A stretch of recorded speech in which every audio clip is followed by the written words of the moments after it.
2월 28일 민족정기를 세우는 국회의원 모임은 친일 반민족 행위자 708명의 명단을 전격 공개했다. 민족정기를 세우는 국회의원 모임은 이러한 사명감과 역사의 심판에는 공소시효가 없다는 믿음으로 친일 반민족 행위자 명단 발표를 준비해 왔습니다. 8명. 그중엔 잔혹했던 일제의 충복으로 동족을 탄압한 무수한 친일 경찰들이 있었다. 반민법 산조에 해당한 인물로는 금규길, 노덕술, 서영춘의 19명, 반민법 4조 애국지사 살상 혐의로 지목된 노덕술, 일본명 마스우라 히로. 그는 과연 어떤 인물이었을까? 말단 순사로 경찰의 발을 들여놓은 그는 해방 전 지금의 총경인 경시지계까지 오르는데 일경의 호랑이로 불리며 그는 일제 고문경찰의 대명사로 악명을 떨쳤다. 정말 애국지사라고 하는 사람은 몽땅 거 잡아들인다는 이런 취자에서 자기 부하를 풀어가지고 참 좋지 않은 악행을 많이 했어요. 우리 조선, 그 당시에 조선을 볼 때는 반역행위지, 매국노지. 노덕술이 뭐 이러면 중국에서 그때 당시로서는 모르는 사람이 없을 정도로 막 아주 악행이 막. 젊은 학생들이 그 고문하는데 혀를 다 뺐다고 그럴 정도로 아주 악질적인 고문을 자행한 사람이 노덕술입니다. 그런데 일본 제국주의가 물러난 해방 전국에서도 노덕술, 그는 여전히 건재함을 과시한다. 미 군정과 이승만 정권의 친위대로 말을 갈아타고 이른바 빨갱이를 잡는 반공경찰로 화려한 변신을 하게 된 것이다. 해방 이후에도 나쁜 짓을 얼마나 했다. 정치 모략에는 항상 이 사람이 그렇게 해봤어. 49년 반민특위에 의해 그를 심판할 기회가 있었지만 실패로 돌아갔다.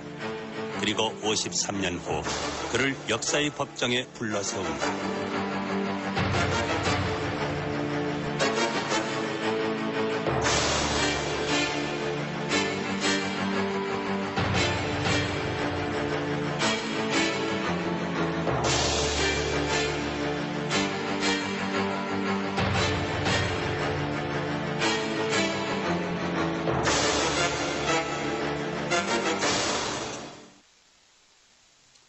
(48년 1월) 서울 중부서 2층 조사실에서 20대 청년 한 명이 혹독한 문초를 받고 있었다.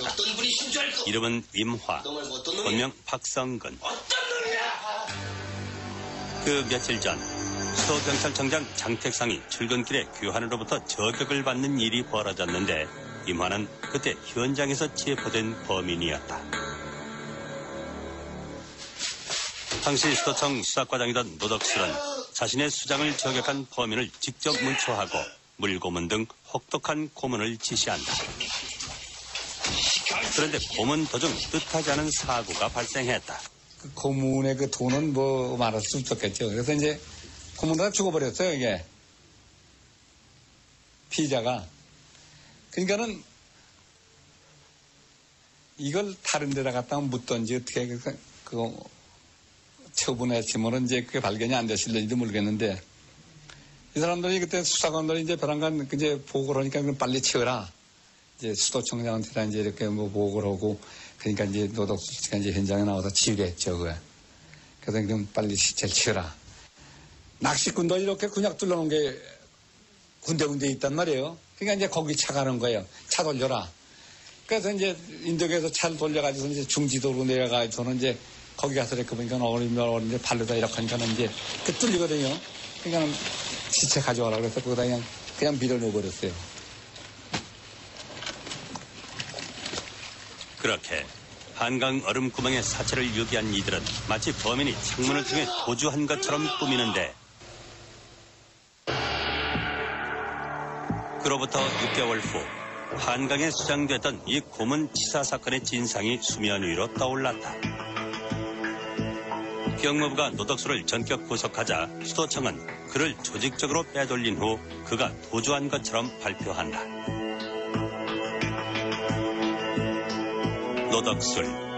그는 일제 식민지하에서 경남 순사교습소를 마치고 말단 순사로 출발. 해방 당시 지금의 총경에 해당하는 경시직급까지 올랐던 조선인 경찰 8명 가운데 하나였다. 당시 소학교 2년중 때 학력에 일본인 상점의 급사 출신인 그가 일제에 중용된 이유는 어디에 있었을까? 그 당시에 조선 사람으로 경시라고 하는 건 굉장한 겁니다. 지금 총경제 경감 이 정도가 아니고 일본 사람 힘 있는 사람도 올라가기 어려운 그 자리에 한국 사람을 갖다가 배치했을 때는 다 이유가 있는 겁니다. 그 사람이 이뻐서가 아니라 수완 있는 사람 갖다가 앉혀놓고 격리하고 너 그 자리에 앉혀놓은 거는 한국 독립운동 애국지사라 자청하는 사람들 더 많이 잡아들여라. 이거 아닙니까? 이게 낚시밥이에요. 미끼예요, 이게. 해방 후 발간된 반민자 죄상기는 그가 이런 일제의 기대를 저버리지 않았음을 보여준다. 부산 동네경찰서 사법주임이던 노덕술은 1928년 부산 제2상업부에서 비밀 독서회를 조직, 반일 잡지를 내던 애국학생 9명을 색출 검거한다. 사법주임이었던 노덕술은 이 사건이 고등계 사무임에도 직접 나서서 이 모임의 회장인 김규직 등 2명을 잔혹한 고문으로 끝내 사망하게 하는데 젊은 학생들이 그 고문하는데 혀를 다 뺐다고 그럴 정도로 아주 악질적인 고문을 자행한 사람이 노덕술입니다. 노덕술로부터 모진 고문을 당했던 김규직은 결국 이듬해 2월 20살 나이에 부산 형무소에서 생을 마감하게 된다. 어느덧 8수를 넘긴 그의 노이동수는 그때를 생생히 기억했다. 그래 이마 동네 아이 이마 난리 벅사가 났죠. 학생들 이런데 엄마는 기서 가서 돌팔매질로 다 하고 묘가 있었는데 6.25 나고 8.15 전장이 일어났지게 엄마가 자식도 없는 거죠. 놔두면 뭐 하겠노. 그래 또 매로 없애서요. 그러고 나서 너무 운동하고 자꾸 조사가 오고 오느냐 엄마가 막 채마 없는 걸 해라. 없는 걸 하고 조사 보내고 아버지는 화병으로서 3년만 돌아가시고 그러고 나 이마 집아 이마 술하자야 되대요. 같은 조선인 경찰의 고문에 희생된 김규직. 그러나 그 희생의 대가는 70여 년의 세월이 흐른 지난 96년 뒤늦게 추서된 훈장 하나였다. 그 후 노덕술은 동네서에서 통영서로 소속을 옮기게 되는데 이곳에 와서도 노덕술 그가 한 일은 애국지사들을 색출 고문하는 것이었다. 당시 경남 통영은 일제 개항이 돼 일본인들의 왕래도 잦고 그만큼 일제 경찰의 활동도 활발했던 곳이다. 32년 통영서 사법주임이던 노덕술은 반일단체 ML당원인 김재학을 검거한다. 그는 해방 후 재헌 의원이 되는 통영의 애국지사였다. 노덕술의 고문은 일본인 경찰보다 더 잔혹했다. 하여간 통영에서 우청들이 잡혀가지고 제일 많이 고문을 한 사람들이 허기비, 노덕술이, 한경부 이런 사람들이 한국 행사로서 한국 사람으로서 우리나라 정의들 가다 몹시 괴롭혔다는 얘기는 있지만도 들어가면 뭐 물고문하고 전기고문하고 뭐 그냥 뭐 완전 죽이버리죠 뭐. 노덕술. 그는 애국지사들을 탄압한 대가로 승승장구하게 되는데 37년 당시 조선인 총독부 직원록을 보면 양조경찰서에 있던 그가 그때 이미 지금의 경정에 해당하는 경부의 자리에 있었음을 알 수 있다. 마스우라 히로로 창씨 개명한 노덕술은 일제의 총애를 한 몸에 받았다고 한다. 노덕술 씨가 그 재주가 있어가지고요. 일본 노래 같은 거 그런 거를 잘합니다. 술 자석을 잘 어울립니다.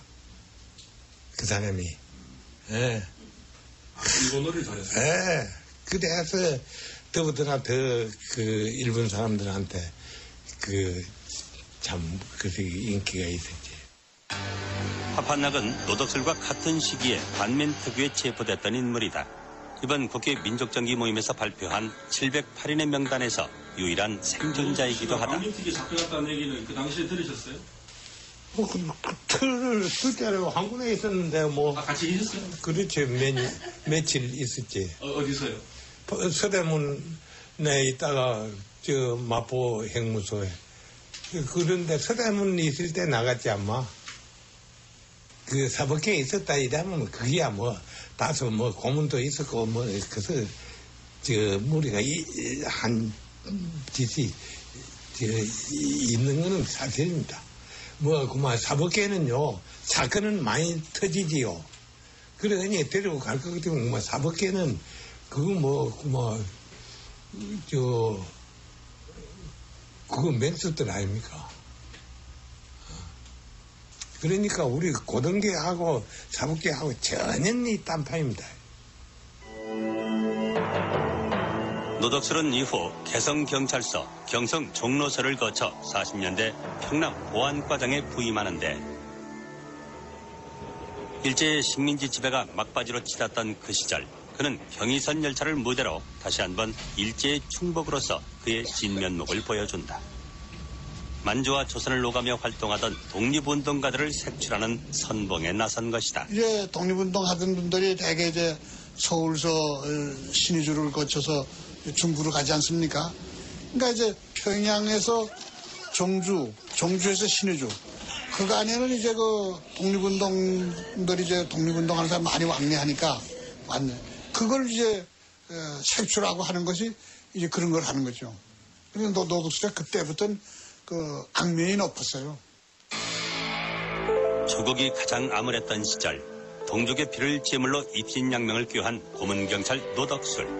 그는 당연히 해방을 맞은 조국에서 가장 먼저 심판을 받아야 할 사람 중 하나였다. 일제가 패망하자 이들 친일파들은 일순간 숨을 죽였다. 그리고 식민 통치에서 벗어난 민중들의 보복도 잇따랐다. 해방 직후 그들의 화살은 일본인보다 오히려 같은 동족으로서 자신들을 괴롭힌 조선인 경찰 등을 향했다. To the people of Korea, as Commander-in-Chief, United States Army Forces Pacific, 그것도 잠시 일제가 물러난 이 땅에 미 군정이 들어서면서 상황은 급반전되고 만다. 나가다는 포고령을 통해 일제학 관리들의 현직 복귀를 천명, 친일파들의 숨통을 열어주는데 민중들 사이에는 친일파 청산에 대한 열망이 높았지만 새로운 땅에 안착해야 하는 그들 이방인들에게 그것은 당면과제가 아니었다. 오히려 이들에게는 국내 보수 기득권 세력과의 연대가 절실했다. 그리고 미 군정의 하지 중장은 효율적 행정을 기치로 일제하의 관리 경찰들을 여과 없이 등용한다. 그리고 미군이 우리나라에 들어올 적에 우리나라가 30년 동안에 반일 독립투쟁했다는 거 거의 몰랐어요. 전혀 모르고 왔어요. 그 사람들이. 모르고 그저 이 미개 민족이 힘이 센 일본한테 당해서 꼼짝 못하고 그저 예예 굴복하고 살았다. 그렇게밖에 알았거든요. 실제로. 또 하나 친일 경찰 등용의 빌미를 제공한 것은 해방 공간에서 횡행했던 좌우익의 테러와 혼란이었다. 38선 이남에 친미 반공 국가를 세우려던 미 군정에게는 무엇보다 치안을 유지하고 좌익을 척결해줄 숙련된 기술자들이 필요했다. 그렇다면 당시 미 군정은 친일 경찰 등용에 대한 민중들의 정서를 몰랐을까? 자료 구한 사람이 있었고 일제 시대부터 말이야 경찰이나 무슨 사람들은 사람이 없으니까 그 사람들 경험 있는 사람 경찰도 몇 개 해줄까 거기 비난이 많았죠. 왜 친일 일본은 밑에서 일하던 사람을 다시 쓰냐. 그러나 정부 나라를 운영하자면 그 사람은 없으면 안 돼. 노덕술 같은 사람 말이에요.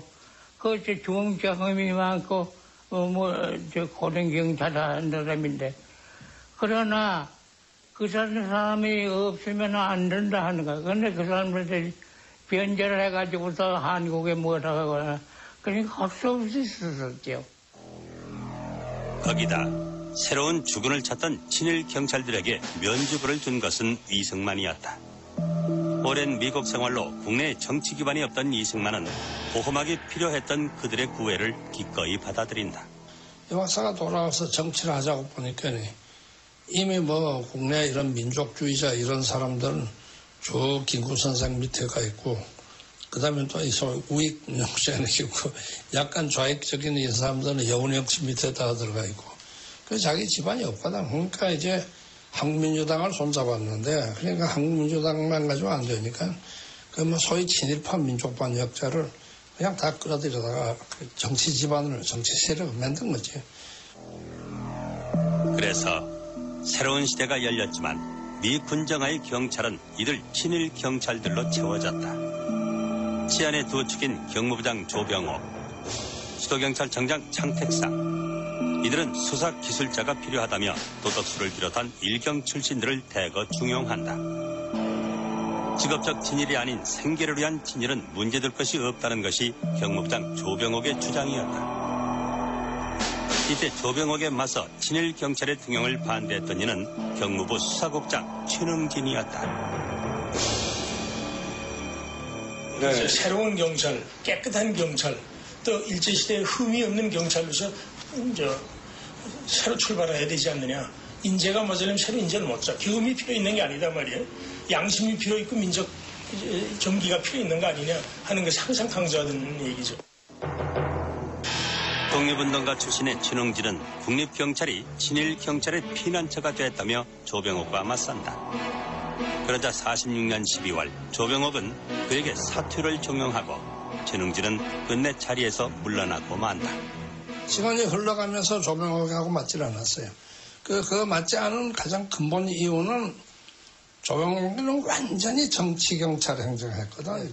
최능진은 그러지 않았어요. 그러니까 이제 그런 점에서 그 둘 사이가 나빴다는 거는 그 세간에 완전히 돈 얘기죠. 경무부도 그렇고 수도청도 그렇고 전부 당시의 간부들은 친일 경찰 일색이요. 실제로 46년 11월 미 군정하에서의 경찰 간부의 비율을 보면 관구장의 63%, 총경의 83% 등 경사 이상 간부의 80%가 일제 경찰 출신으로 그들이 다시 무대 전면으로 부활했음을 알 수 있다.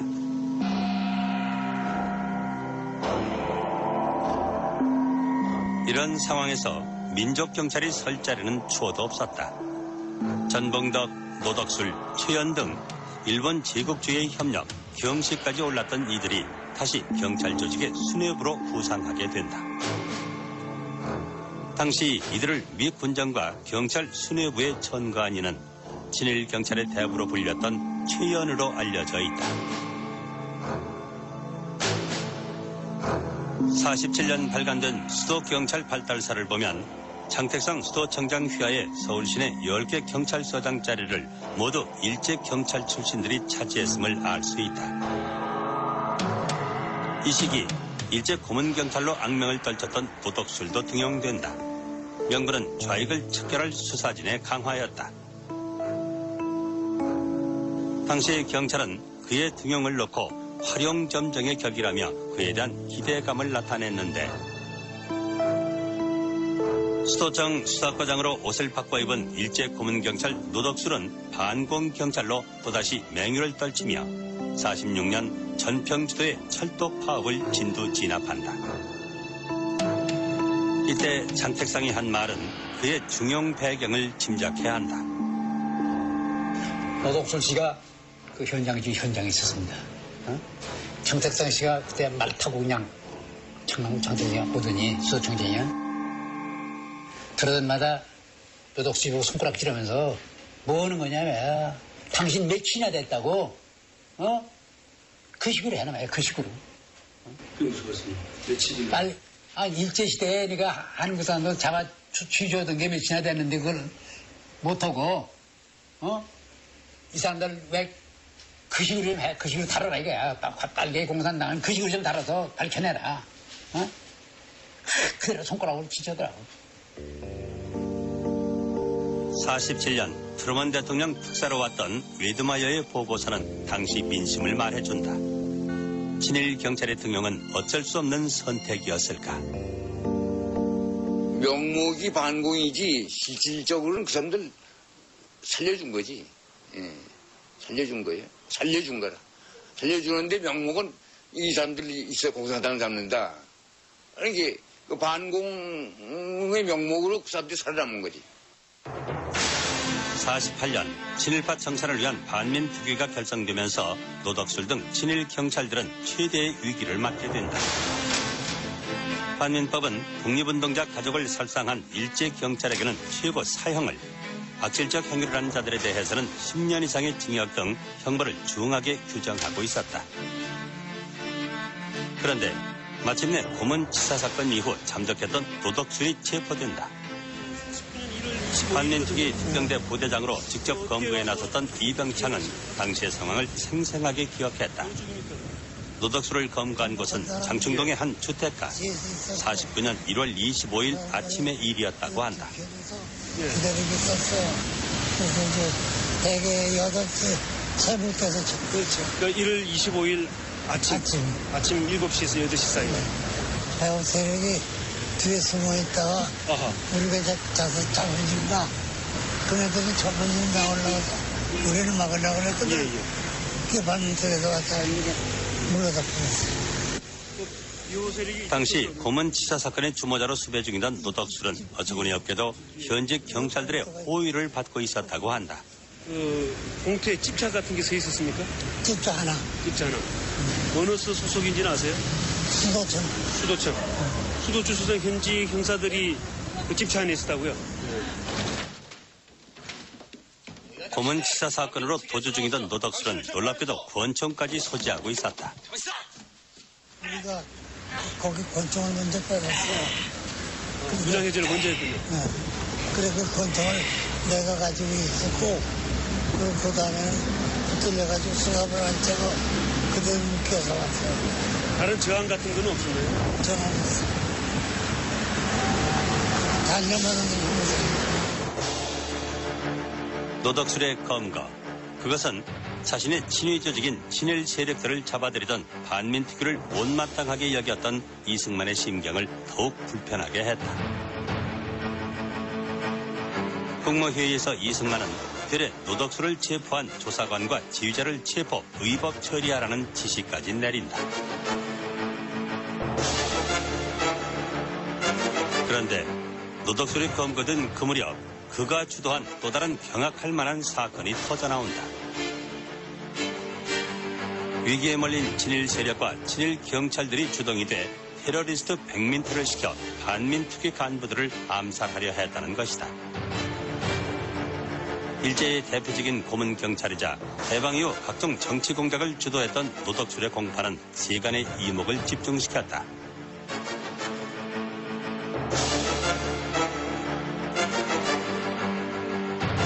재판장 서순영, 검찰관 서성달. 그러나 공판장에 선 그는 노련한 수사관답게 모든 혐의를 부인했다. 노덕술에 이어 사찰과장 최은하마저 반민특위에 체포되자 경찰은 특경대 해체를 요구하며 집단 사표로 맞선다. 반민특위가 전부 이제 그 일제 그 경찰 간부들을 잡아들이니까는 이제 그래서 이제 지금 같으면 이제 그 파업이에요. 쉽게 말하자면 이제 그걸 유도한 거죠. 그런데 이제 누가 쓰라고 했나요?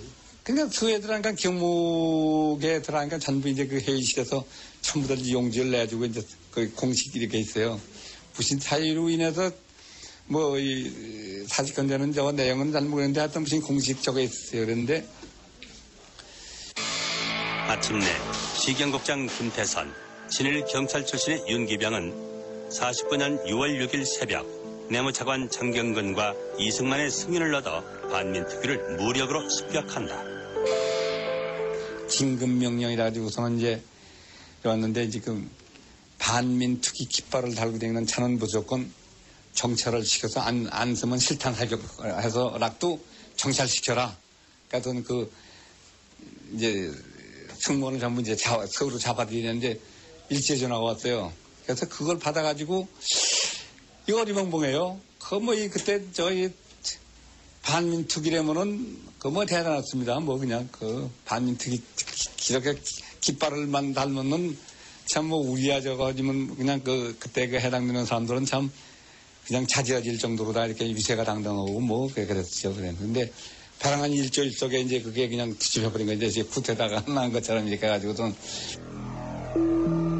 헌법기관인 반민특위가 경찰 조직에 의해 무장 해제당한 어처구니없는 이 사건은 이승만의 지시가 없었다면 처음부터 불가능한 일이었는데 7.18을 청산할 수 있었던 단 한 번의 기회는 이렇게 실패로 끝났다.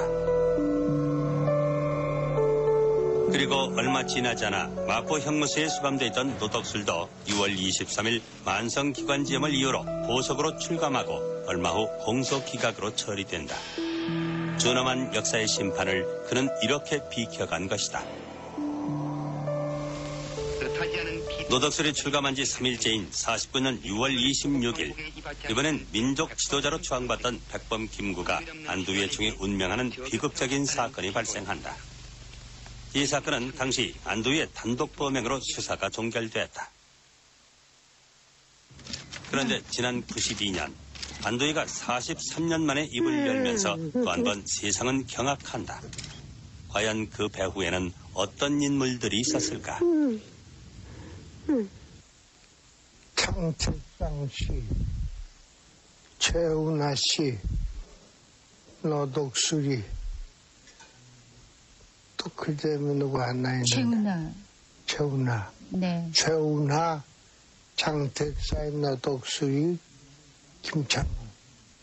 다간 이 정보원들은요, 말을 안 하고 눈으로 말합니다. 피자다. 그거의 진수인데, 눈으로 몇 번 말해보게 되면 이 사람도 나하고 같은 생각을 하고 있구나. 그거 다 알게 돼 있게 되겠습니다. 현장에서 체포된 안두희는 헌병대로 인계돼 융숭한 대접까지 받았다고 하는데 어떻게 이런 일이 가능했을까? 당시 헌병사령관으로 수사를 맡았던 전봉덕, 그 또한 일제 때 고등문관 시험에 합격, 경시까지 올랐던 최고의 엘리트 친일 경찰이었다. 그날 바로 이승만 박사가 대통령이 헌병 부사령관을 사령관을 올리고 장훈실을 그 헌병사령관 직위해지시켰다고. 그것 자체가 의심스러운 거 아니고요. 왜 지금 저거 대한민국에서 2인자라고 볼 수 있는 그런 그 훌륭한 분이 지금 암살당했는데 그 사람을 조사해야 될 헌병사령부 직제 사령관으로 있는 중국에서 독립운동한 사람을 해임시키고 친일파 어떻게 전봉덕 씨 같은 사람을 사령관에 했는가 하니까 전봉덕 씨가 역시 암살에 관계 있지 않는가 뭐 이런 의심을 하게 돼 있어요. 직위 자체나 뭐 그 당시 분위기로 봐서. 내가 그 공작 책임자도 이제 경험된 사람 이사령관이면서 그 공작 책임자. 아주 극비로했어요. 극비로. 우리 나 헌병 사람들 있는 사람들도 땅바에 있는 사람은 몰라요.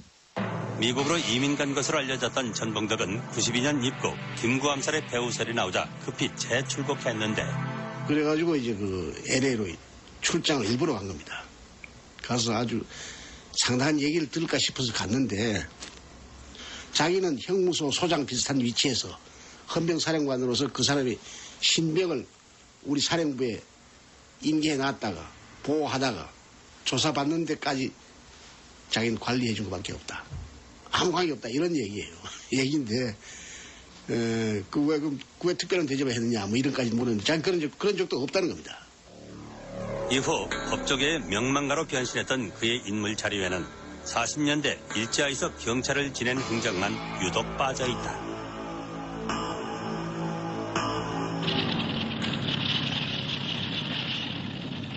(52년) 이승만과 그의 친위대였던 친일 세력들은 전쟁의 보화 속에서 정권 연장을 위한 가공할 사건들을 획책한다. 당시 국회는 임시수도 부산에 머물고 있었다. 그런데 재선을 앞둔 이승만은 국회 내에서 장면 총리를 지지하는 세력이 절대 다수를 차지하자 간접선거로는 재선에 실패할지 모른다는 두려움에 휩싸인다. 이런 대통령 어떻게 모시고 사냐. 또 뭐 이렇게 되니까 과거에 그 양반 민주주의 어쩌고 하지만 사실은 독재했다. 근데 이게 또 자꾸 이제 퍼져 나오는 거 아닙니까? 그리고 이제 국회 안에서는 이제 자목사 지지한다는 세력이 자꾸만 들어가는 게. 위기를 느낀 이승만은 특무대장 김창룡 등을 앞세워 부산 범일동 기지창고가 습격당하는 게릴라 침투 사건을 조작해낸다.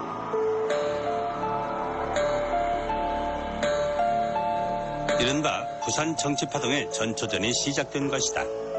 그들은 국제구락부에서 있었던 반정부 집회 현장을 테러 집단을 시켜 덮치게 한 후 야당 인사들을 줄줄이 연행했다. 이들은 이미 좌익과의 연루 혐의를 조사한다며 국회의원들이 탄 출근 버스를 통째로 헌병사령부로 끌고 가기도 했다. 내가 출근하려고 내려가 보니까 뭐 난리가 났어요. 그래서 보니까 정말하면 장 박사를 가장 열렬히 지지하는 사람들이 한 50명 있는데 그 사람들이 탄 거 곧버스야 바로. 안에 보니까 나 봤어요. 안에 누가 탔냐고 보니까 전부 그런 사람들이거든. 이승만의 재집권을 위해 조작된 이 사건은 김창룡, 원영덕, 노덕술 등 일제 헌병 출신과 일경 출신들이 벌인 정치 공작의 종합판을 보는 듯했다. 이승만은 이렇게 국회의원들을 협박, 이른바 발췌 개헌안을 통과시킴으로써 52년 8월 재집권에 성공하게 된다.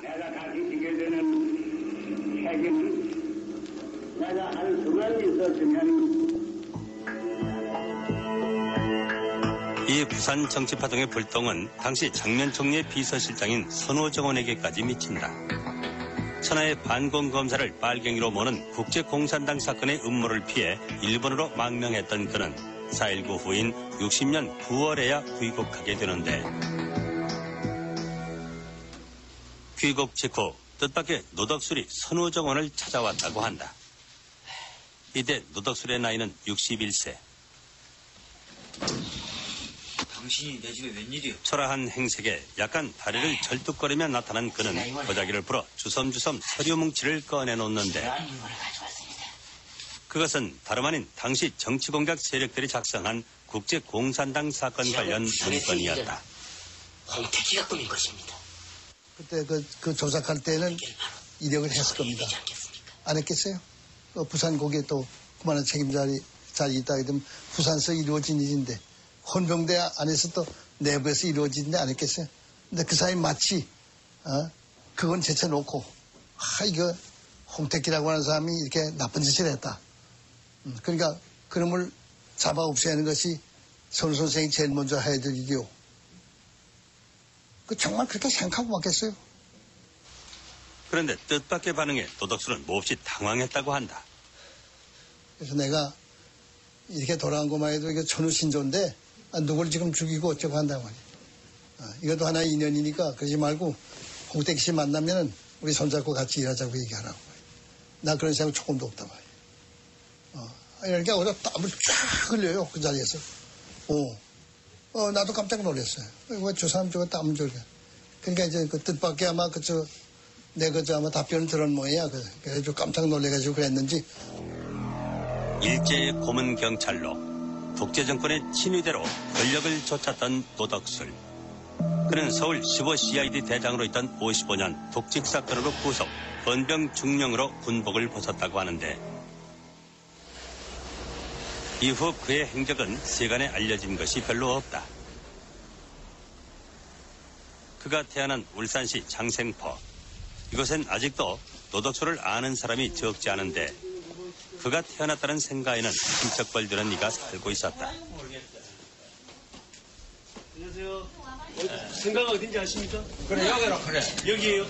여기서 태어나셨어요? 여기서 말씀 듣더라 보이 말이야. 애는 때 나갔거든. 나가서 경찰 부청장은 있었는가? 아버지가 참 하는 말이 이라더라, 삼촌요. 수사를 너무 잘해가지고, 그래 자꾸 이렇게 계급이 올라갔다 해. 저 사람이 그걸 어떻다 하고 하면 얼굴만 봐도 알고 그만큼 수사에는 잘하더란다.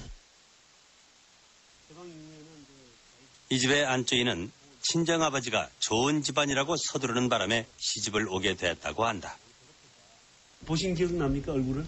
아니요, 못 봤습니다. 만나본 적 없으시고? 근데 그때 국회의원 나온다고 우리 큰 집에 자외 장시포 살았는데 국회의원 나왔는데 왔었는데 보니까 돌아앉아가 이래 있는데 키도 좀 자그만 해비고 얼굴이 여기 이매가 홀랑 민다고지 찍더라고. 난 뒷모습 받고 못 봤다. 노덕술의 생가는 큰 인물이 난 터로 알려졌다는데 놀라운 것은 그가 국회의원 출마까지 했다는 사실이었다.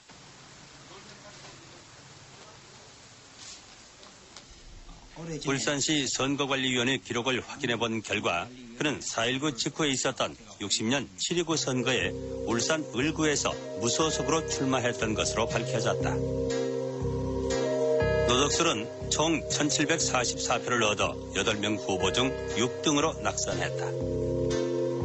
때는 마침 4.19 직후 그는 과거 전력 때문에 고향에서조차 표를 얻지 못했다고 한다. 그래 너무 일찍 이제 총각 때만 나와가지고 전혀 뭐 장생부 자기네들은 뭐 삼촌도 많았고 뭐 오촌 이런 다창한 집안이 많았는데 근데 전혀 발걸음도 안 하고 있다가 해방되고 결국 이제 6.25 나오고 그래가 아마 이제 출마를 한번 해보려고 그래가 뭐 왔다가 와가 결국 저 후보로 나와가지고 그래가 나중에 투표하고 뭐 결과가 좋을까지 뭐 인사도 없이 그냥 가보고 그런 생애 마지막까지 권력을 향한 야심을 접지 않았던 노덕술은 결국 68년 4월 1일 서울대 병원에서 눈을 감았다. 그가 죽기 직전까지 거주했던 궁정동 집은 지금의 청와대 앞 무궁화 통산 자리인데 바로 만주군 장교 출신으로 독재 권력을 누렸던 박정희가 시해된 11.6 사태 궁정동 안가가 있던 곳이기도 하다.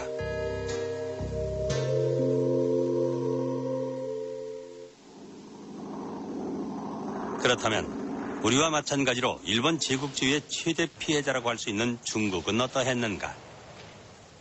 일제가 중국 땅을 공략하면서 중국에서도 일본에 협력하는 무리들이 나타난다. 그 대표적인 인물 중 한 사람은 만주국의 푸이다.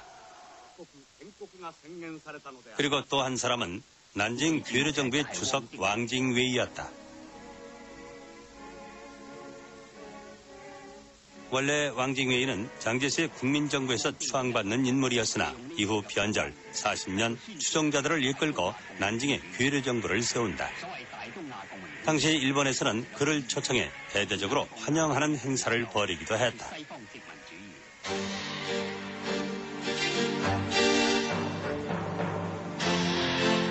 이후 중국에서는 이 두 개의 괴뢰 정부를 원상으로 수많은 한관들이 양산되는데 중국에서의 한관은 단순한 친일이 아니라 일제히 적극 협력한 반역자, 이른바 매국노들을 가리킨다. 投敌的官僚可能我统计了一下有40多万，军队有300多万，加上伪警察之类的，加起来总数在400万。他们这些人投敌之后呢，实际上是这个狐假虎威啊，这个为虎作伥，他这做了很多欺负中国人民的事，欺负同胞的事情。你比方说，协助这个日本军队维持治安，他所谓的维持治安就是像镇压人民、镇压中国人。 对中国人和中国军队进行扫荡，进行扫荡，进行残杀。所以这个如果说没有汉奸的这个协助，日本人侵略中国，他不可能取得那么大的成功。而且这个日本侵略中国的时间啊，就是被中国人打败的时间不可能延续那么长，啊，他在中国的侵略不可能延续那么长。 일본 제국주의가 물러나자 중국은 우리와는 전혀 다른 선택을 한다. 그들도 장제스의 국민당과 마오쩌둥의 공산당이 국공 내전을 치르면서 좌우 대립의 혼란을 겪었다. 그러나 일본의 패전 직후 일제히 협력했던 민족 반역자 한간을 처단하는 일만은 국민당과 공산당이 크게 다르지 않았다. 국민정부의 한간 처리는 그들의 점령지에서 법이 규정한 기준과 사법적 절차를 통해 이루어졌다.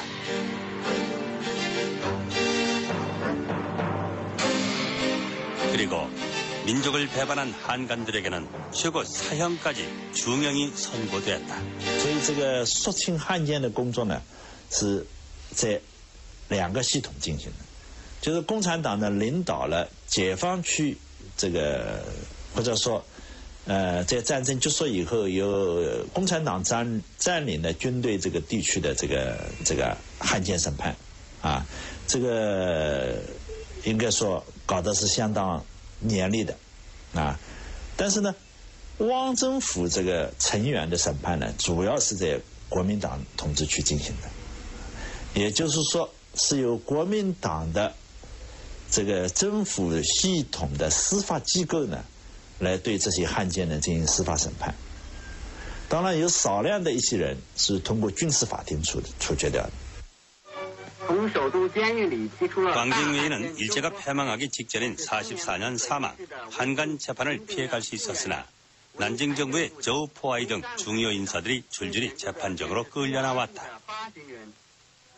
저우포하이는 행정원 부원장을 지낸 왕징웨이 정부의 거물이었다. 그의 재판이 있던 날 수도 고등법원 앞은 민족 반역자에 대한 심판을 지켜보려는 민중들로 인산인해를 이루었다고 한다.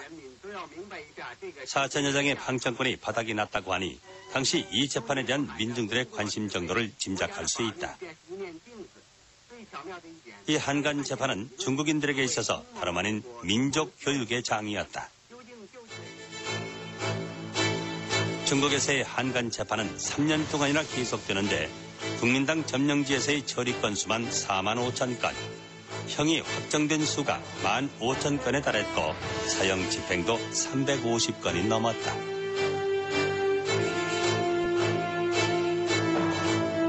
일제에 협력하고 권세를 누렸던 인물들은 국가와 인민의 이름으로 처단됐다.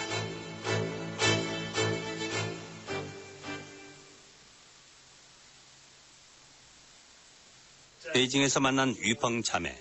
그들도 한간의 총에 아버지를 잃었다고 한다. 당시 샹하이 명문 여중에 재학 중이던 자매는 학교에서 비보를 전해 듣는다. 아버지 위화스는 고등법원 재판장이었는데 광징웨이 정부로부터 회유와 협박을 받던 터였다. 一回家首先第一个看的就是地下一滩血，我就知道不好了，跑到楼上去叫娘啊娘啊，出什么事了？ 我娘那时候已经都人非常的弱虚弱，这样的惊吓，娘说话都很轻很轻，就说了一句：“你们没有爸爸了。”第一句话，永远记住。接下来边就说：“你们要听妈妈话，特别要听爸爸的话。事情还刚刚开始，连着对了5枪。” 所以当时是血流满地的。 당시 샹하이에서는 항일지사 암살과 감시 등의 목적으로 왕징웨이 정부의 비밀 조직 특무공작대 76호가 암약하고 있었다. 범인은 바로 이 특공대 두목인 암살왕으로 불렸던 띵무어춘이었다. 暗杀我父亲的主要的一个罪犯叫丁默村，那是头子，他头我知道。 他派了2个人去做这个事情，一个叫夏仲明，这是直接的枪手。他呢，当时呢，是他呢也留学日本的，他也曾经策划和如何来陷害玉华。这个具体的执行有一个人呢，是叫黎世宝。策划的有2个人，一个是枪手，一个策划就是望风的。 夏仲明也判了死刑，其他的有一个判6年的，还有一个大概是判了4年。从个人的角度，你认为现在能不能原谅他们？能不能？不能原谅，永远不能原谅他们的罪行。这是不可原谅，不可原谅，绝对不可原谅，绝对不能原谅。但是从我那个同代的人，我的同学、我的朋友，知道我们家这个事情，他们一个共同的一个感觉，就说什么呢？就说汉奸没有好下场，这是。 一个定论，这是一个真理，这是人人都应该懂得的最起码的做人的道理。汉奸是不会有好下场的，这个在我们中国历史上，我觉得是这样的。 동북지방에서는 주로 이 지역을 점령한 마오쩌둥의 공산당에 의해 한간에 대한 대대적인 처단이 이루어졌다. 만주는 30년대 동북 항일연군이 활동하던 무대로 중국 공산당의 항일투쟁의 근거지가 됐던 곳이었다. 공산당은 국민당의 한간 처리 조례에 더해 나름대로의 기준을 만들어 한간을 처리했다. 이들의 한간 처리는 국민당에 비해 엄격했고 일관됐다. 特别是那些为日本死心塌地服务，并且对国家和老百姓犯下了滔天罪行的人，不进行镇压，不诛与平民愤。他们在日本统治时期曾经作威作福，抗战胜利了，不应该让他们享受，应该让他们看到人民的力量，看到国家的力量。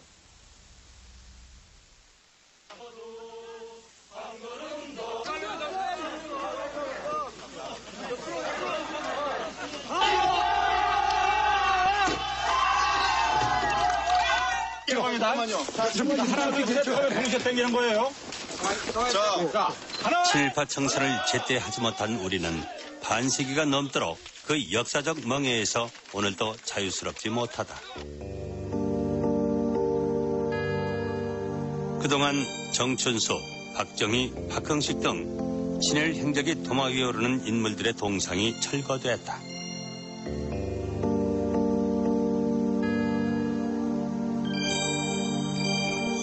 그리고 민간단체에서 친일 인명사전을 만들려는 움직임이 있으나 국가 차원의 단절은 이루어지지 않았다.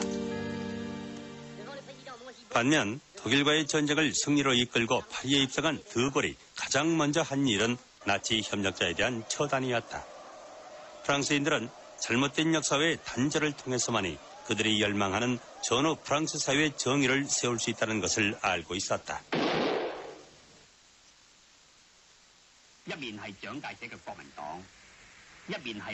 중국에서의 한간 처벌은 민중들이 국가 지도자의 정통성을 평가하는 척도로 작용할 만큼 중대사였다. 장제스의 국민정부가 마오쩌둥에 밀려 대만까지 퇴각하게 된 것도 국공내전 말기에 들어 한간 처벌에 엄정하지 못했다는 점이 일견 작용했다고 한다. 그런데 이 땅에서는 반민족 행위자 명단 발표를 놓고도 일부의 저항이 만만치 않다. 그럼에도 불구하고 그들에 대한 역사적 심판이 필요한 것은 무엇 때문일까? 친일파를 우리가 그냥 둬두고 그 사람들의 그 매국 행위를 이제껏 그 평가도 안 하고 그 사람들 처벌도 못하고 그냥 넘어가지고는 우리 민족의 자존이 지켜지지 않습니다. 요 다음에 다시 우리 민족의 위기가 왔을 때 누구로 독립운동을 하고 누구로 나라를 위해서 목숨을 바칠 사람이 어디 있어요? 시대에 영합했고 권력을 쫓았던 이들은 이제 역사의 무대에서 사라졌다. 그러나 그들이 남긴 잘못된 역사와의 단절을 위해서 친일파, 그들에 대한 역사의 심판은 아직 유효하다.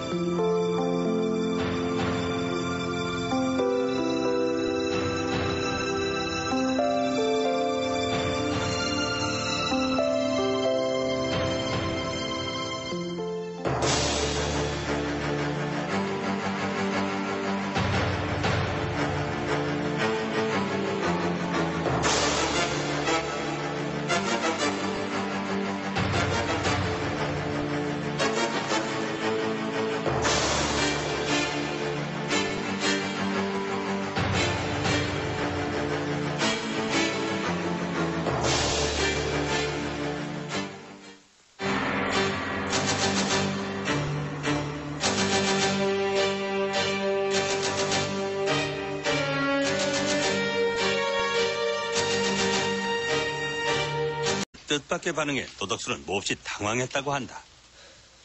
그래서 내가 이렇게 돌아온 것만 해도 이게 천우신조인데 누굴 지금 죽이고 어쩌고 한다고 하니. 이것도 하나의 인연이니까 그러지 말고 홍택 씨 만나면은 우리 손잡고 같이 일하자고 얘기하라고. 나 그런 생각 조금도 없다 말이야.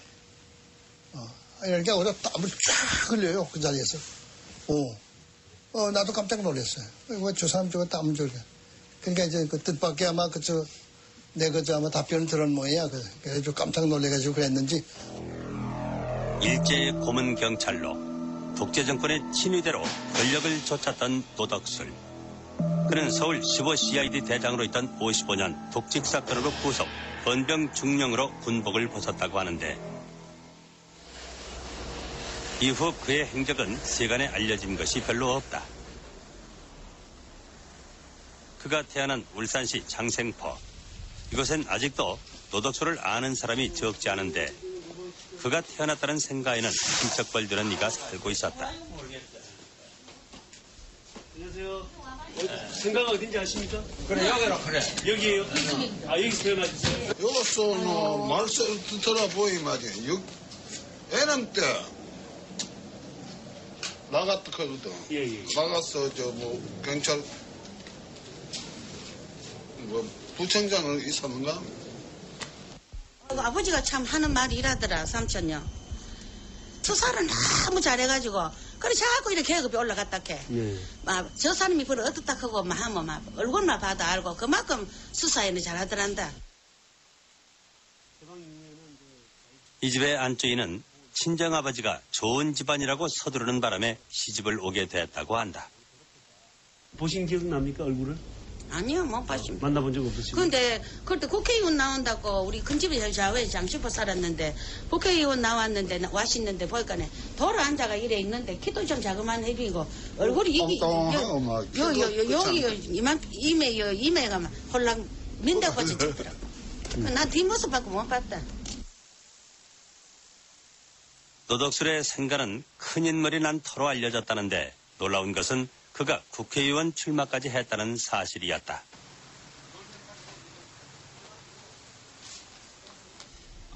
울산시 선거관리위원회 기록을 확인해 본 결과 그는 4.19 직후에 있었던 60년 7.29 선거에 울산 을구에서 무소속으로 출마했던 것으로 밝혀졌다. 노덕술은 총 1744표를 얻어 8명 후보 중 6등으로 낙선했다. 때는 마침 4.19 직후 그는 과거 전력 때문에 고향에서조차 표를 얻지 못했다고 한다. 그런데 일찍 이제 총각 때만 나와가지고 저는 장생포 자기네들은 참 삼촌도 많았고 오촌 이런 다참한 집안이 많았는데 근데 저는 발걸음도 안 하고 있다가 해방되고 결국 이제 6.25 나오고 그래가 아마 이제 출마를 한번 해보려고 그래가 왔다가 와가 결국 저 후보로 나와가지고 그래가 나중에 투표하고 결과가 좋을까지 인사도 없이 그냥 가보고 그런. 생애 마지막까지 권력을 향한 야심을 접지 않았던 노덕술은 결국 68년 4월 1일 서울대 병원에서 눈을 감았다. 그가 죽기 직전까지 거주했던 궁정동 집은 지금의 청와대 앞 무궁화 동산 자리인데 바로 만주군 장교 출신으로 독재 권력을 누렸던 박정희가 시해된 11.6 사태 궁정동 안가가 있던 곳이기도 하다.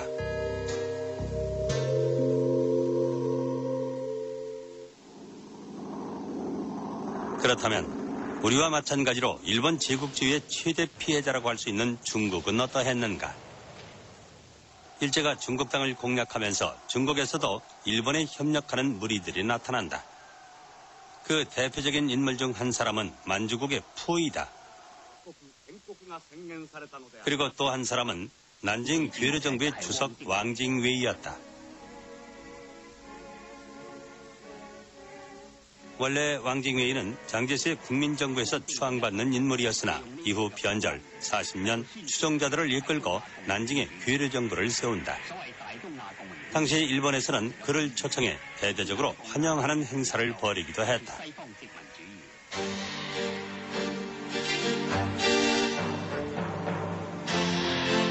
이후 중국에서는 이 두 개의 괴뢰정부를 원상으로 수많은 한관들이 양산되는데 중국에서의 한간은 단순한 친일이 아니라 일제히 적극 협력한 반역자, 이른바 매국노들을 가리킨다. 投敌的官僚可能我统计了一下有40多万，军队有300多万，加上伪警察之类的，加起来总数在400万。他们这些人投敌之后呢，实际上是这个狐假虎威啊，这个为虎作伥，他这做了很多欺负中国人民的事，欺负同胞的事情。你比方说，协助这个日本军队维持治安，他所谓的维持治安，就是像镇压人民、镇压中国人，对中国人和中国军队进行扫荡，进行扫荡，进行残杀。所以这个如果说没有汉奸的这个协助，日本人侵略中国，他不可能取得那么大的成功。而且这个日本侵略中国的时间啊，就是被中国人打败的时间不可能延续那么长。 他在中国的侵略不可能延续那么长。 일본 제국주의가 물러나자 중국은 우리와는 전혀 다른 선택을 한다.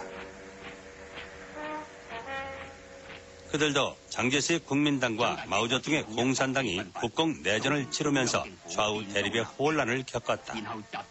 그러나 일본의 패전 직후 일제히 협력했던 민족 반역자 한간을 처단하는 일만은 국민당과 공산당이 크게 다르지 않았다. 국민정부의 한간 처리는 그들의 점령지에서 법이 규정한 기준과 사법적 절차를 통해 이루어졌다.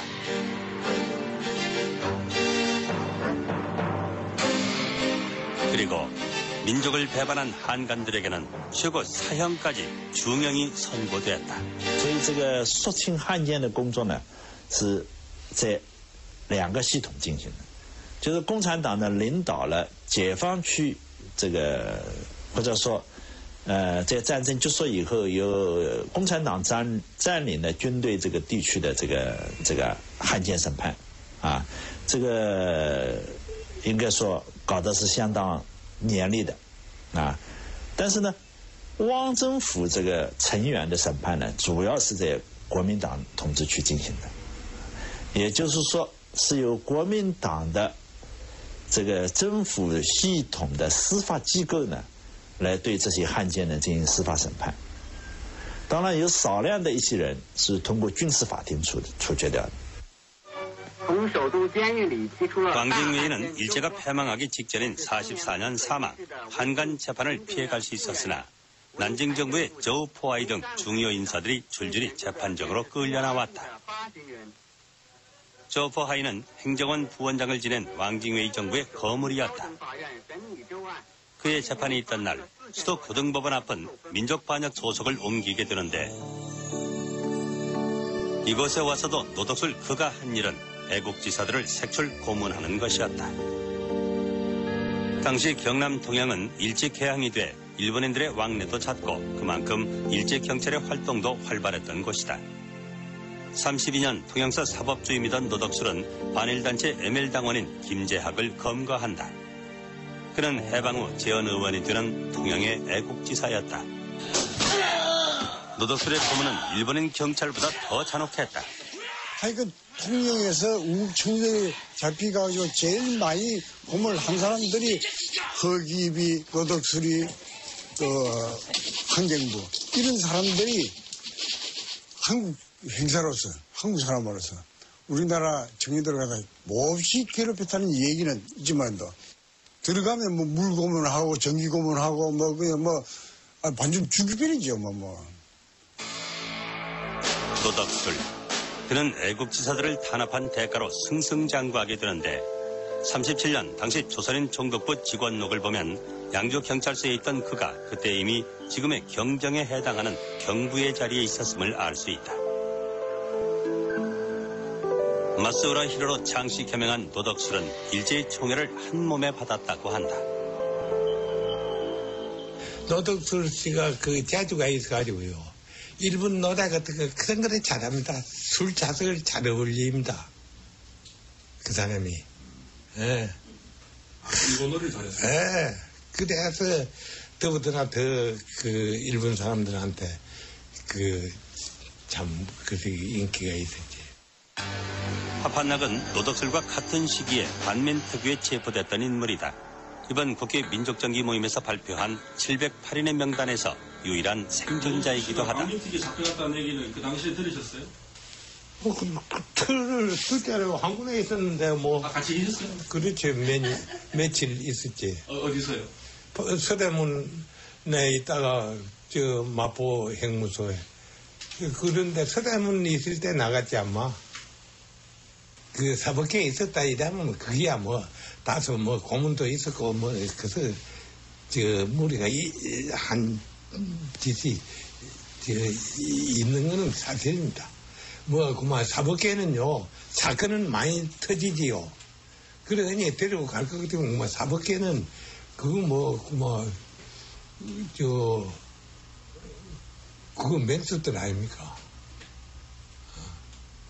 그러니까 우리 고등계하고 사법계하고 전혀 딴판입니다. 노덕술은 이후 개성경찰서, 경성 종로서를 거쳐 40년대 평남 보안과장에 부임하는데 일제의 식민지 지배가 막바지로 치닫던 그 시절 그는 경의선 열차를 무대로 다시 한번 일제의 충복으로서 그의 진면목을 보여준다. 만주와 조선을 오가며 활동하던 독립운동가들을 색출하는 선봉에 나선 것이다. 이제 독립운동 하던 분들이 대개 이제 서울서 신의주를 거쳐서 중구로 가지 않습니까? 그러니까 이제 평양에서 종주에서 신의주. 그 안에는 이제 그 독립운동들이 이제 독립운동하는 사람 많이 왕래하니까 왔네. 그걸 이제 색출하고 하는 것이 이제 그런 걸 하는 거죠. 그래서 노덕술이 그때부터는 그 악명이 높았어요. 조국이 가장 암울했던 시절 동족의 피를 제물로 입신양명을 꾀한 고문경찰 노덕술. 그는 당연히 해방을 맞은 조국에서 가장 먼저 심판을 받아야 할 사람 중 하나였다. 일제가 패망하자 이들 친일파들은 일순간 숨을 죽였다. 그리고 식민 통치에서 벗어난 민중들의 보복도 잇따랐다. 해방 직후 그들의 화살은 일본인보다 오히려 같은 동족으로서 자신들을 괴롭힌 조선인 경찰 등을 향했다. To the people of Korea, as Commander-in-Chief, United States Army Forces Pacific, 그것도 잠시 일제가 물러난 이 땅에 미 군정이 들어서면서 상황은 급반전되고 만다. 나가다는 포고령을 통해 일제학 관리들의 현직 복귀를 천명, 친일파들의 숨통을 열어주는데 민중들 사이에는 친일파 청산에 대한 열망이 높았지만 새로운 땅에 안착해야 하는 그들 이방인들에게 그것은 당면 과제가 아니었다. 오히려 이들에게는 국내 보수 기득권 세력과의 연대가 절실했다. 그리고 미 군정의 하지 중장은 효율적 행정을 기치로 일제하의 관리 경찰들을 여과 없이 등용한다. 그리고 미군이 우리나라에 들어올 적에 우리나라가 30년 동안에 반일 독립투쟁했다는 거 거의 몰랐어요. 전혀 모르고 왔어요. 그 사람들이. 모르고 그저 이 미개 민족이 힘이 센 일본한테 당해서 꼼짝 못하고 그저 예예 굴복하고 살았다. 그렇게밖에 알았거든요. 실제로. 또 하나 친일 경찰 등용의 빌미를 제공한 것은 해방 공간에서 횡행했던 좌우익의 테러와 혼란이었다. 38선 이남에 친미 반공 국가를 세우려던 미 군정에게는 무엇보다 치안을 유지하고 좌익을 척결해줄 숙련된 기술자들이 필요했다. 그렇다면 당시 미 군정은 친일 경찰 등용에 대한 민중들의 정서를 몰랐을까?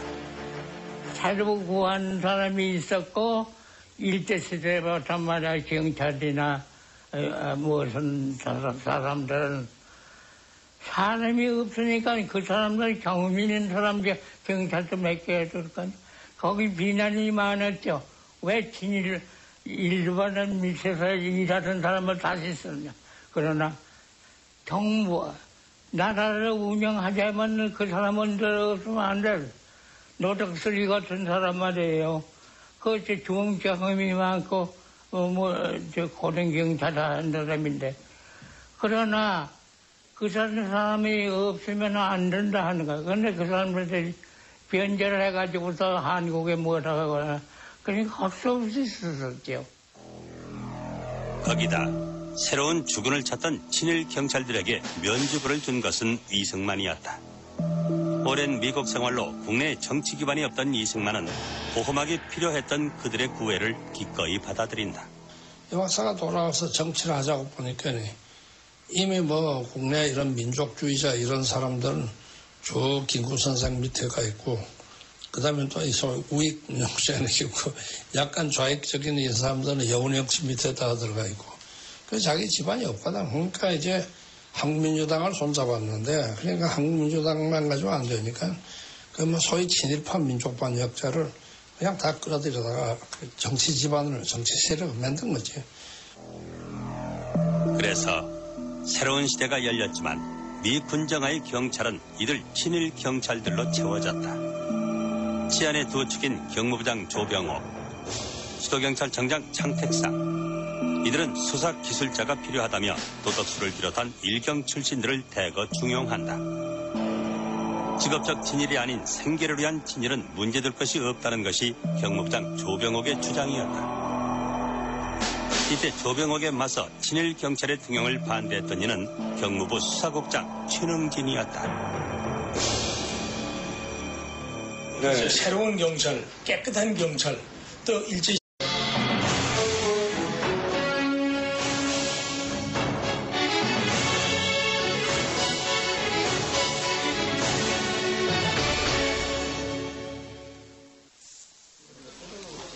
2월 28일 민족정기를 세우는 국회의원 모임은 친일 반민족 행위자 708명의 명단을 전격 공개했다. 민족정기를 세우는 국회의원 모임은 이러한 사명감과 역사의 심판에는 공소시효가 없다는 믿음으로 친일 반민족 행위자 명단 발표를 준비해 왔습니다.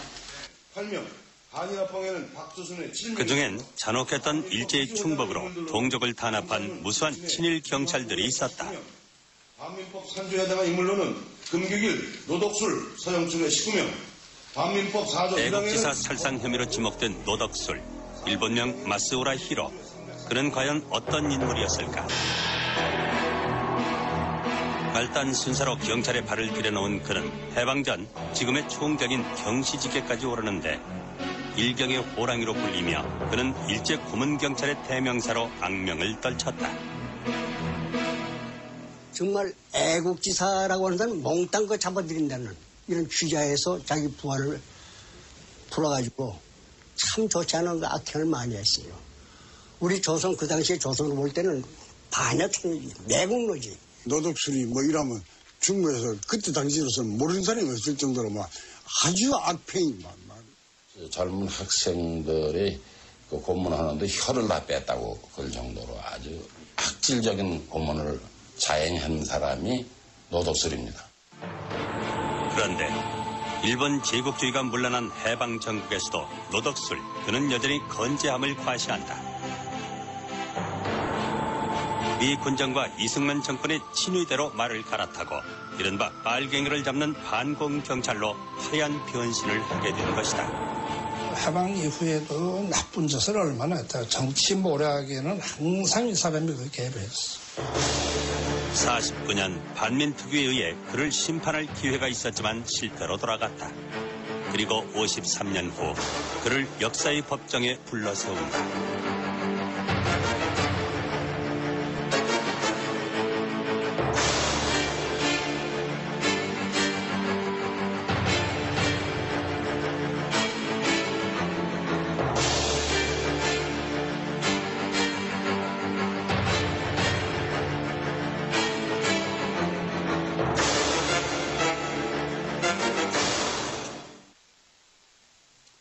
(48년 1월) 서울 중부서 2층 조사실에서 20대 청년 한 명이 혹독한 문초를 받고 있었다. 이름은 임화, 본명 박성근. 그 며칠 전 수도경찰청장 장택상이 출근길에 교환으로부터 저격을 받는 일이 벌어졌는데 임화는 그때 현장에서 체포된 범인이었다. 당시 수도청 수사과장이던 노덕술은 자신의 수장을 저격한 범인을 직접 문초하고 물고문 등 혹독한 고문을 지시한다. 그런데 고문 도중 뜻하지 않은 사고가 발생했다. 그 고문의 그 돈은 뭐 말할 수 없었겠죠. 그래서 이제 고문을 다 죽어버렸어요, 이게. 피의자가. 그러니까는 이걸 다른 데다 갖다 묻던지 어떻게 그거 처분했으면은 이제 그게 발견이 안 됐을는지도 모르겠는데 이 사람들이 그때 수사관들이 이제 벼랑간 이제 보고를 하니까 그럼 빨리 치워라. 이제 수도청장한테 이제 이렇게 뭐 보고를 하고 그러니까 이제 노덕수 씨가 이제 현장에 나와서 치우게 했죠, 그거. 그래서 그럼 빨리 시체를 치워라. 낚시꾼도 이렇게 그냥 뚫어놓은 게 군데군데 있단 말이에요. 그러니까 이제 거기 차 가는 거예요. 차 돌려라. 그래서 이제 인덕에서 차를 돌려가지고 이제 중지도로 내려가서는 이제 거기 가서 이렇게 보니까 어린데 발로다 이렇게 하니까는 이제 그 뚫리거든요. 그러니까 시체 가져와라 그래서 거기다 그냥 밀어넣어버렸어요. 그렇게 한강 얼음구멍에 사체를 유기한 이들은 마치 범인이 창문을 통해 도주한 것처럼 꾸미는데 그로부터 6개월 후 한강에 수장됐던 이 고문 치사 사건의 진상이 수면 위로 떠올랐다. 경무부가 노덕수를 전격 구속하자 수도청은 그를 조직적으로 빼돌린 후 그가 도주한 것처럼 발표한다. 노덕술. 그는 일제 식민지하에서 경남 순삭교습소를 마치고 말단 순사로 출발. 해방 당시 지금의 총경에 해당하는 경시직급까지 올랐던 조선인 경찰 8명 가운데 하나였다. 당시 소학교 2년 중퇴 학력에 일본인 상점의 급사 출신인 그가 일제에 중용된 이유는 어디에 있었을까? 그 당시에 조선 사람으로 경시라고 하는 건 굉장한 겁니다. 지금 총경 이제 경감이 이 정도가 아니고 일본 사람 힘 있는 사람도 올라가기 어려운 그 자리에 한국 사람을 갖다가 배치했을 때는 다 이유가 있는 겁니다. 그 사람이 이뻐서가 아니라 수완 있는 사람 갖다가 앉혀놓고 격리하고 너 그 자리에 앉혀놓은 거는 한국 독립운동 애국지사라 자청하는 사람들 더 많이 잡아들여라.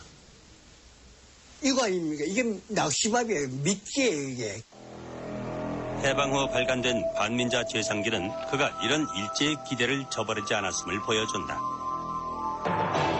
부산 동네경찰서 사법주임이던 노덕술은 1928년 부산 제2상업부에서 비밀 독서회를 조직, 반일 잡지를 내던 애국학생 9명을 색출 검거한다. 사법주임이었던 노덕술은 이 사건이 고등계 사무임에도 직접 나서서 이 모임의 회장인 김규직 등 2명을 잔혹한 고문으로 끝내 사망하게 하는데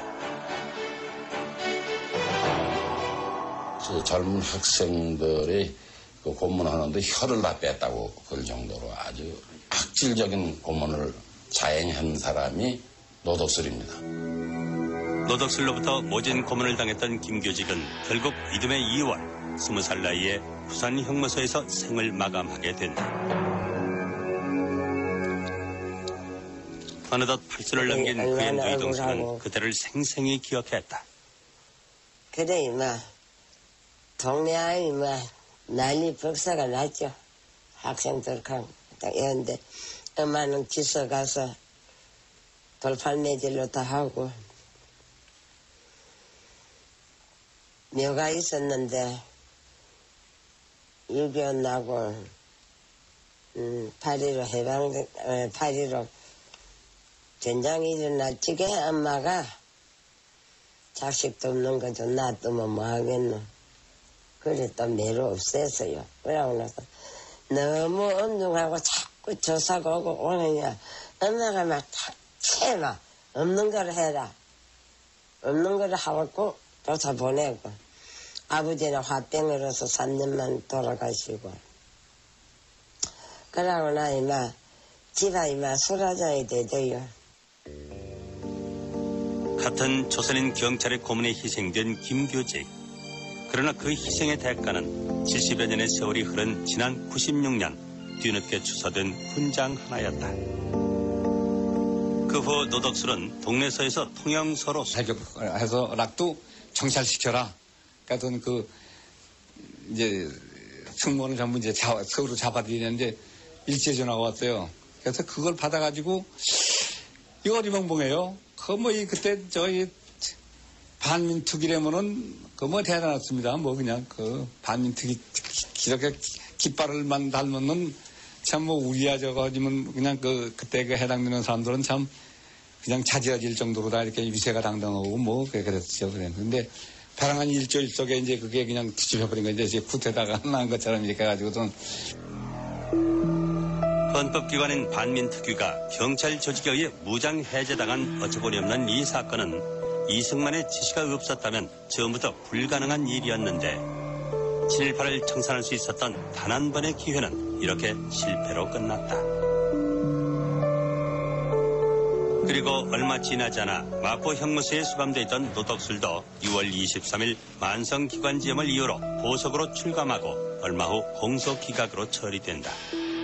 준엄한 역사의 심판을 그는 이렇게 비켜간 것이다. 노덕술이 출감한 지 3일째인 49년 6월 26일 이번엔 민족 지도자로 추앙받던 백범 김구가 안도위의 총에 운명하는 비극적인 사건이 발생한다. 이 사건은 당시 안도위의 단독 범행으로 수사가 종결됐다.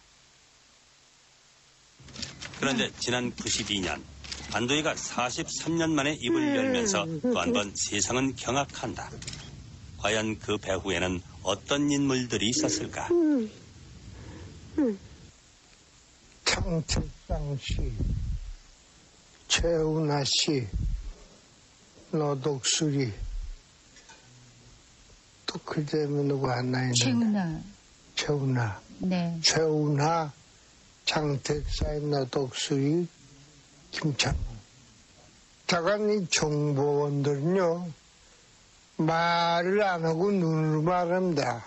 피자다. 그거의 진수인데 눈으로 몇 번 말해보게 되면 이 사람도 나하고 같은 생각을 하고 있구나. 그거 다 알게 돼 있게 되겠습니다. 현장에서 체포된 안도희는 헌병대로 인계돼 융숭한 대접까지 받았다고 하는데 어떻게 이런 일이 가능했을까?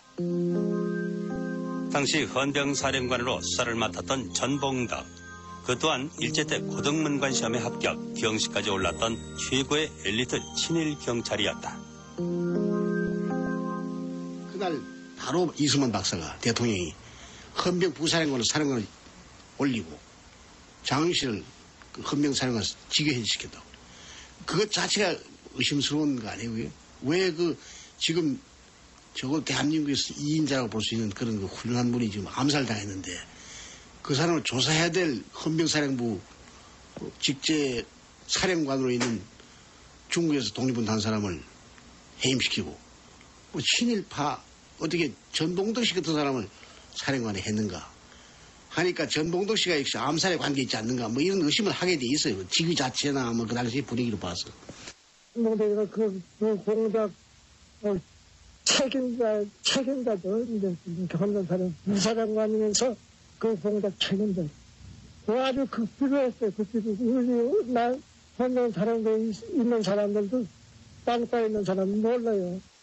미국으로 이민 간 것으로 알려졌던 전봉덕은 92년 입국, 김구 암살의 배후설이 나오자 급히 재출국했는데 그래가지고 이제 그 LA로 출장을 일부러 간 겁니다.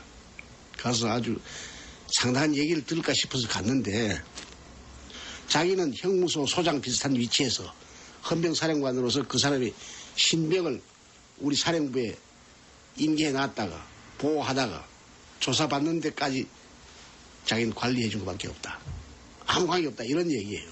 얘기인데 왜 특별한 대접을 했느냐 뭐 이런까지 모르는데 자기는 그런 적도 없다는 겁니다.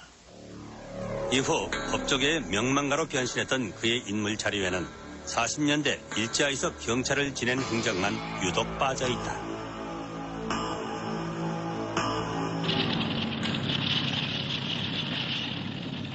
(52년) 이승만과 그의 친위대였던 친일 세력들은 전쟁의 보화 속에서도 정권 연장을 위한 가공할 사건들을 획책한다. 당시 국회는 임시수도 부산에 머물고 있었다. 그런데 재선을 앞둔 이승만은 국회 내에서 장면 총리를 지지하는 세력이 절대 다수를 차지하자 간접선거로는 재선에 실패할지 모른다는 두려움에 휩싸인다. 이런 대통령 어떻게 모시고 사냐. 또 뭐 이렇게 되니까 과거에 그 양반 민주주의 어쩌고 하지만 사실은 독재했다. 근데 이게 또 자꾸 이제 퍼져 나오는 거 아닙니까? 그리고 이제 국회 안에서는 이제 자목사 지지한다는 세력이 자꾸만 들어가는 게. 위기를 느낀 이승만은 특무대장 김창룡 등을 앞세워 부산 범일동 기지창고가 습격당하는 게릴라 침투 사건을 조작해낸다.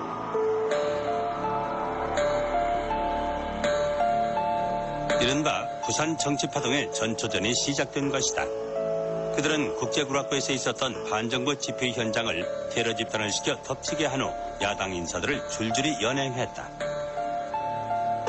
이들은 이미 좌익과의 연루 혐의를 조사한다며 국회의원들이 탄 출근 버스를 통째로 헌병사령부로 끌고 가기도 했다. 내가 출근하려고 내려가 보니까 뭐 난리가 났어요. 그래서 보니까 정말하면 장 박사를 가장 열렬히 지지하는 사람들이 한 50명 있는데 그 사람들이 탄 거 곧버스야 바로. 안에 보니까 나 봤어요. 안에 누가 탔냐고 보니까 전부 그런 사람들이거든. 이승만의 재집권을 위해 조작된 이 사건은 김창룡, 원영덕, 노덕술 등 일제 헌병 출신과 일경 출신들이 벌인 정치 공작의 종합판을 보는 듯했다. 이승만은 이렇게 국회의원들을 협박, 이른바 발췌 개헌안을 통과시킴으로써 52년 8월 재집권에 성공하게 된다. 내가 한 수만 있었으면 이 부산 정치파동의 불똥은 당시 장면 총리의 비서실장인 선호정원에게까지 미친다. 천하의 반공검사를 빨갱이로 모는 국제공산당 사건의 음모를 피해 일본으로 망명했던 그는 4.19 후인 60년 9월에야 귀국하게 되는데 귀국 직후 뜻밖의 노덕술이 선호정원을 찾아왔다고 한다. 이때 노덕술의 나이는 61세. 당신이 내 집에 웬일이요? 초라한 행색에 약간 다리를 절뚝거리며 나타난 그는 도자기를 풀어 주섬주섬 서류 뭉치를 꺼내놓는데 그것은 다름 아닌 당시 정치공작 세력들이 작성한 국제공산당 사건 관련 문건이었다. 홍택기가 꾸민 것입니다. 그때 그 조작할 때는 이력을 했을 겁니다. 안 했겠어요? 부산 거기에 또 그만한 책임자리 있다 하면 부산에서 이루어진 일인데 헌병대 안에서 또 내부에서 이루어진 일 안 했겠어요? 근데 그 사이 마치 그건 제쳐놓고 이거 홍택기라고 하는 사람이 이렇게 나쁜 짓을 했다. 그러니까 그놈을 잡아 없애는 것이 손 선생이 제일 먼저 해야 될 일이요. 정말 그렇게 생각하고 맞겠어요? 그런데 시대에 흠이 없는 경찰로서 새로 출발해야 되지 않느냐. 인재가 모자라면 새로 인재를 못 줘. 경험이 필요 있는 게 아니다 말이에요. 양심이 필요 있고 민족 정기가 필요 있는 거 아니냐 하는 것을 항상 강조하던 얘기죠. 독립운동가 출신의 진홍진은 국립경찰이 친일경찰의 피난처가 됐다며 조병옥과 맞선다. 그러자 46년 12월 조병옥은 그에게 사퇴를 종용하고 진홍진은 끝내 자리에서 물러나고 만다. 시간이 흘러가면서 조병옥하고 맞질 않았어요. 그 맞지 않은 가장 근본 이유는 조병옥은 완전히 정치경찰 행정했거든. 최능진은 그러지 않았어요. 그러니까 이제 그런 점에서 그 둘 사이가 나빴다는 거는 그 세간의 완전히 돈 얘기죠. 경무부도 그렇고 수도청도 그렇고 전부 당시의 간부들은 친일경찰 일색이요.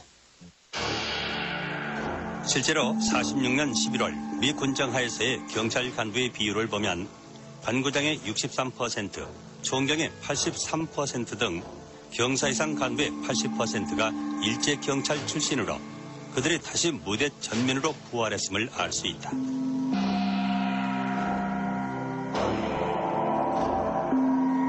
이런 상황에서 민족경찰이 설 자리는 추호도 없었다.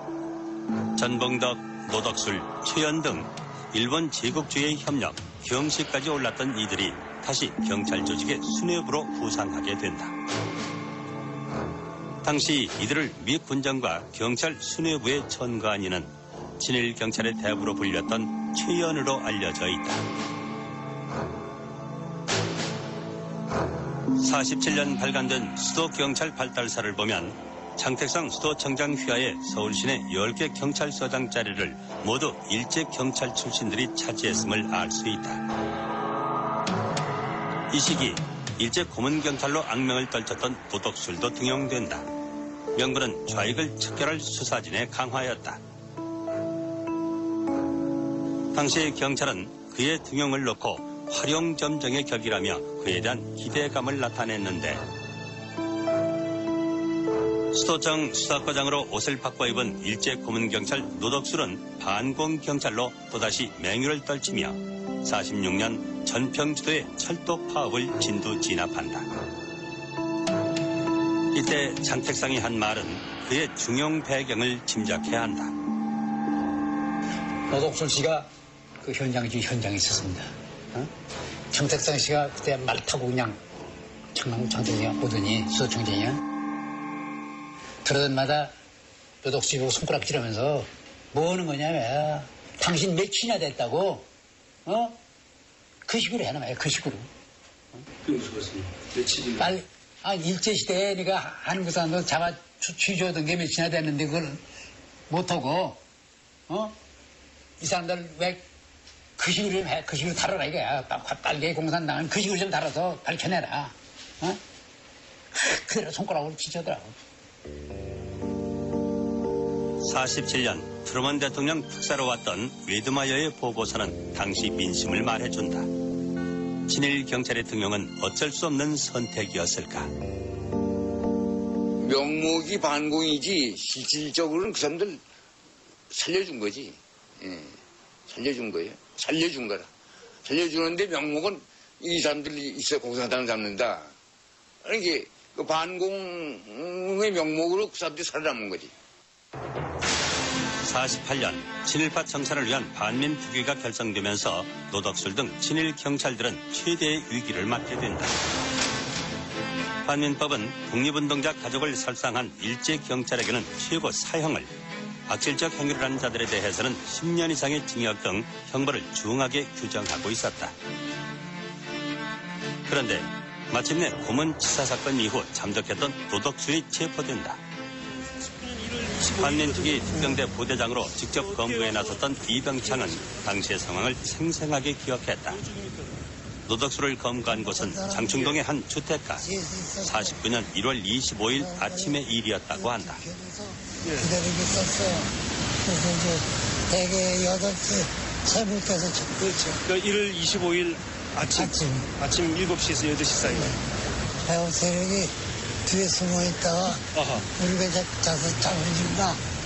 그네들이 잡아준다 올라가서 우리는 막으려고 그랬거든. 그게 반민특위에서 와서 물러다 보냈어요. 당시 고문치사 사건의 주모자로 수배 중이던 노덕술은 어처구니 없게도 현직 경찰들의 호의를 받고 있었다고 한다. 봉투에 집차 같은 게 서 있었습니까? 집차 하나. 집차 하나. 어느 수 소속인지는 아세요? 수도청. 수도청. 수도청 수장 현직 형사들이 그 집차 안에 있었다고요? 고문치사 사건으로 도주 중이던 노덕술은 놀랍게도 권총까지 소지하고 있었다. 우리가 거기 권총을 먼저 빼갔어요. 무장해제를 먼저 했군요. 네. 그래 그 권총을 내가 가지고 있었고 그 다음에는 붙들려가지고 수갑을 안 채고 그대로 묶여서 왔어요. 다른 저항 같은 건 없었나요? 저항 없어요. 달려가는 게 노덕술의 검거.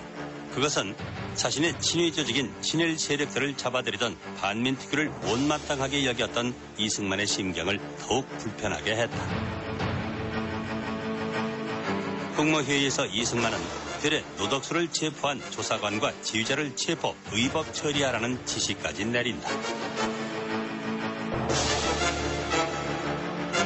그런데 노덕술이 검거된 그 무렵 그가 주도한 또 다른 경악할 만한 사건이 터져나온다.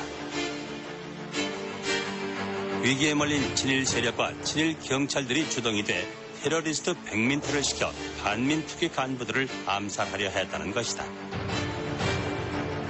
일제의 대표적인 고문 경찰이자 해방 이후 각종 정치 공작을 주도했던 노덕술의 공판은 세간의 이목을 집중시켰다.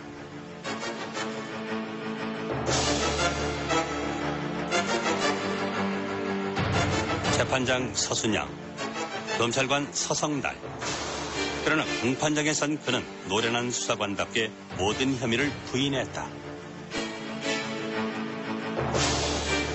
도덕술에 이어 사찰과장 최은하마저 반민특위에 체포되자 경찰은 특경대 해체를 요구하며 집단 사표로 맞선다. 반민특위가 전부 이제 일제 경찰 간부들을 잡아들이니까는 이제 그래서 이제 지금 같으면 이제 파업이에요. 쉽게 말하자면 이제 그걸 유도한 거죠.